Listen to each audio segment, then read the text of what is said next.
त मुल्क जे नए सदर जी चूंड 9 मार्च ते थींदी। पीपल्स पार्टी जे उम्मीदवार आसिफ अली ज़रदारी जो मुक़ाबिलो सुन्नी इत्तेहाद काउंसिल जे उम्मीदवार महमूद खान अचकज़ई सां थींदो। ॿिन्ही सदारती उम्मीदवार नामज़दगी काग़ज़ जमो करे छॾिया आहिनि।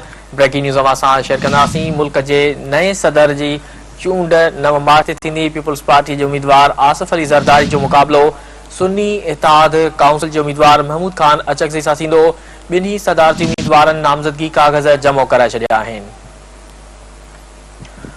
अहम ख़बर अवां सां शेयर करे रहिया आहियूं। मुल्क जे नए सदर जी चूंड 9 मार्च ते थींदी।